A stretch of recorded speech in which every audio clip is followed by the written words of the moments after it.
Hi,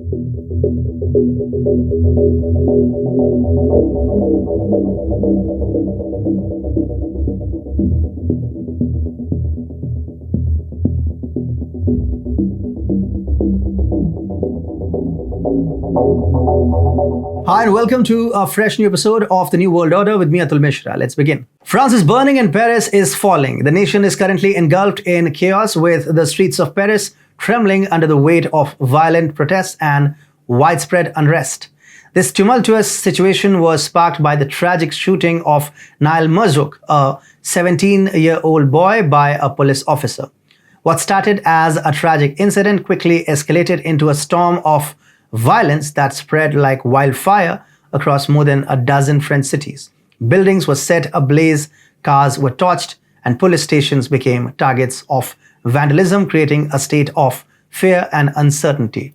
Ironically, the very individual wreaking havoc on the streets are the same migrants who were once welcomed with open arms by France. The situation now unfolding is a clear case of reaping what you sow. However, French President Emmanuel Macron seems to lack the courage to acknowledge the root cause of the problem: the presence of Islamists within the country.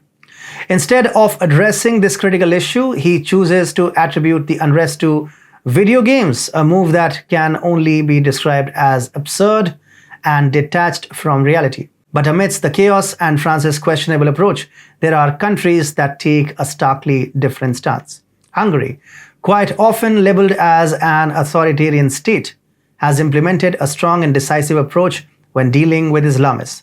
In a recent turn of events, Hungary released over 800 people, smugglers, from jail and ordered them to leave the country following a standoff with the European Union over a migration bill. This mass release of foreign smugglers has raised concerns among law enforcement agencies and charities. Even neighboring Austria has felt compelled to tighten its border security in response. While it is true that in theory these smugglers are supposed to return to their home countries, experts argue that tracking their movements is practically impossible.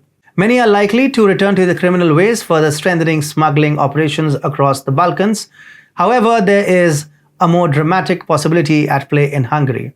Hungarian Prime Minister Viktor Orban, known for his strong stance on immigration and the preservation of Hungary's Christian identity, has given these smugglers an ultimatum: leave the country within 72 hours of their release or face dire consequences. It is widely believed that Hungary wants these miscreants to meet their end in unfavorable circumstances. Orban has consistently taken a tough stance on immigration and unrest, as evident in the recent standoff with the EU over migration. Hungary made efforts to block laws that aim to redistribute migrants across the EU, and their attempt to send asylum seekers to Serbia and Ukraine for processing was deemed unlawful by the EU court. Now, with the release of these smugglers, Orban is determined to ensure their swift departure from the nation or the world at any cost. Whether they choose to return to their home countries or seek refuge elsewhere, Hungary remains resolute in maintaining its safety and security. Doesn't the contrasting approaches of France and Germany in dealing with Islamists paint a vivid picture of two divergent paths? While France struggles to contain the chaos fueled by their lenient policies, Hungary takes a hardline stance to safeguard its citizens and preserve its identity. The consequences of dealing with Islamists are far from predictable, but one thing remains clear: Hungary's determination to safeguard its culture remains resolute.